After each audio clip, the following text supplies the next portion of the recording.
Accident అయ్యి 24 గంటలు దాదాపు 36 గంటలు అవుతున్నది. ఆయన్నేమో తీవ్ర అనారోగ్యంతో పడున్నాడు హాస్పిటల్లో, రక్తవాంతులు చేసుకుంటున్నాడు.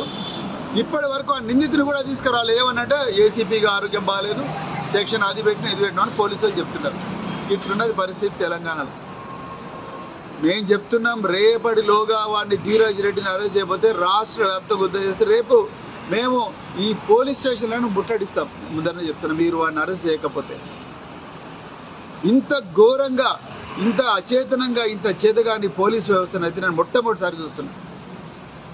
ఎమ్మెల్యేలు పోయి కంప్లైంట్ ఇస్తే వాళ్ళ మీద ఉల్టా కేసు పెడతారు. మమ్మల్ని కొట్టిండ్రా బాబు, చంపడానికి వచ్చిందని చెప్పేసి బాధితుడు ఏడ్చుకుంటే రక్తపు గాయాలతో పోతే కనీసం ఆ నేర స్థలానికి కూడా పోలేని చేతగాని దద్దమ్మ పోలీసు ఎందుకు అసలు తెలంగాణకు నాకు అర్థం కాదు. నేను మళ్ళీ చెప్తున్నా, ఇదివరకు సిపి రాచకొండ గారికి ఫోన్ చేసిన, ఆయన కూడా ఫోన్ ఎత్తుతలేడు. ఇప్పుడే డీసీపీ మాట్లాడిన, డీసీపీకి చాలా క్లియర్గా చెప్పిన, రేపటిలోగా నిందితుడిని అరెస్ట్ చేయాల్సిందే, లేకపోతే మాత్రం మేము రాష్ట్ర వ్యాప్తంగా ఉద్యమం చేస్తాం. మేము నేషనల్ హ్యూమన్ రైట్స్ కమిషన్ పోతాం, నేషనల్ ఎస్టీ కమిషన్ దగ్గర పోతాం, అన్ని కమిషన్ల దగ్గర పోతాం. మాకు న్యాయం దొరికేదాకా మేము పోరాడుతూనే ఉంటాం. రాష్ట్ర వ్యాప్తంగా ఉద్యమం చేస్తాం. అర్జెంటుగా బీజేపీ ఈ గూండా రాజకీయాలు, బీజేపీ నీ గుండా రాజకీయాలంతా కూడా తెలంగాణ చాలా గమనిస్తున్నది. రాబోయే రోజుల్లో తగిన గుణపాఠం ఈ తెలంగాణ పిల్లలు మీకు చెప్తారని కూడా ఈ సందర్భంగా హెచ్చరిస్తున్నా. ఈ దాసరి అన్నమయ్య గారి మీద జరిగిన దాడిని తీవ్రంగా ఖండిస్తున్నా. నిజంగా అసలు తెలంగాణ బిడ్డగా నా కన్న తండ్రికి నేను రాజకీయంలోకి వచ్చినప్పటికీ కూడా ఇంకా రాజకీయం వల్లనేనేమో అని అనిపిస్తుంది మా నాన్నకి ఇది జరిగింది అని. ఎందుకంటే ఆయన కేవలం ఒక వ్యాపారవేత్త. మరి ఆ వ్యాపారవేత్త నిమిత్తంలో ఒక ఆఫీస్కి పోతే పక్కడ్బందీగా ప్లాన్ చేసి ఒక 20 మంది బీజేపీ గూండాలని పెట్టుకొని మా నాన్న మీద మరి ఆ ఆఫీస్ ముందు బీజేపీ కార్యాలయం, అక్కడ అరగంట దూరంలోనే, ఒక 10 నిమిషాలలో దూరంలోనే మరి నడ్డా మీటింగ్ జరుగుతుంది. మరి మా నాన్నని ఎంత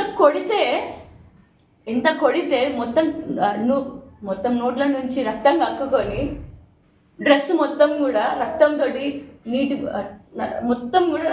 నిండిపోయి ఉంటుంది. ఆలోచించండి. మరి ఆ రక్తం షర్ట్ కూడా మార్చిన తర్వాత కొత్త షర్ట్ వేసి పంపిస్తే కూడా ఇంత రక్తం వచ్చింది. క్లీన్ చేసి బయటకి ఏమి జరగనట్టుగా కొత్త షర్ట్ వేసి పంపిస్తే కూడా ఈ విధంగా రక్తం అంటిందనంటే వాళ్ళు ఎట్లా కొట్టిలో అర్థం చేసుకోవచ్చు. కానీ నేను ఒకటే చెప్పాలనుకుంటా, ధీరజ్ రెడ్డి నువ్వు కార్పొరేటర్ కావచ్చు, కానీ నువ్వు ఏం మంచి పని చేసినావు ఎవరికి తెలియదు. కానీ మా నాన్న బిడ్డనే ఇచ్చిండు తెలంగాణకి సేవ చేయమని చెప్పి.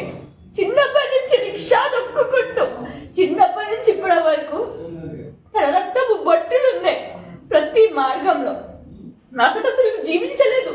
6 నెలలకు ఒకసారి ఇంటికి వచ్చేటోడు. అంత కష్టపడాలి మా బిడ్డని అంత స్థాయిలో చూడాలి అని చెప్పేసి అంత కష్టపడి రూపాయి పోగు చేసుకుని 50 లక్షల రూపాయలతోటి సొంత గ్రామానికి జిల్లా పరిషత్ హై స్కూల్ కూడా కట్టించింది. దాని పేరు కూడా దాసరి పద్మావతి జిల్లా పరిషత్ హై స్కూల్. అట్లాంటి కార్యక్రమాలు ఎంతో మందికి విద్యను అందించి, ఎంతో మంది విదేశాలకు పంపించి, ఎంతో సేవ చేసి ఉద్యోగాలు ఇచ్చిన వ్యక్తి నేడు. అట్లాంటిది అసలు నీ చెయ్యి పడ్డది ఒకరు కొట్టిల్లు అని అంటేనే భరించలేకపోతుంది.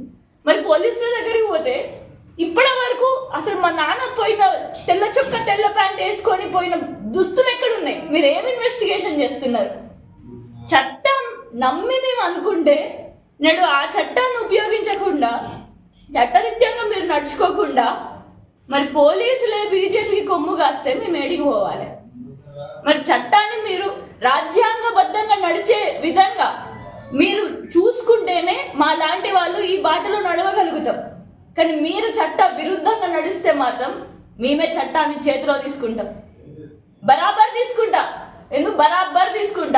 రేపు న్యాయం జరిగేంత వరకు, ఆయనను అరెస్ట్ చేసి జైల్లోకి పంపించేంత వరకు ఎవరున్నా లేకపోయినా మా నాన్నకి నేనున్నా అని చెప్పేసి నేను కూర్చుంటా. మరి ఖచ్చితంగా పోలీస్ ఇన్వెస్టిగేషన్ బరాబర్ జరిగి మరి అక్కడ హరీష్ మన ధీరజ్ రెడ్డిని ఖచ్చితంగా జైలుకి పంపించాలి అని చెప్పేసి నేను డిమాండ్ చేస్తున్నా. చట్టాన్ని కూడా నమ్మి మరి ముందడుగు వేస్తున్నాను. అందరికీ జై తెలంగాణ. వీడియో చివరి వరకు చూసినందుకు ధన్యవాదాలు. ఇలాంటి మరెన్నో రాజకీయ వార్తల కోసం మన ఛానల్ సబ్స్క్రైబ్ చేయండి.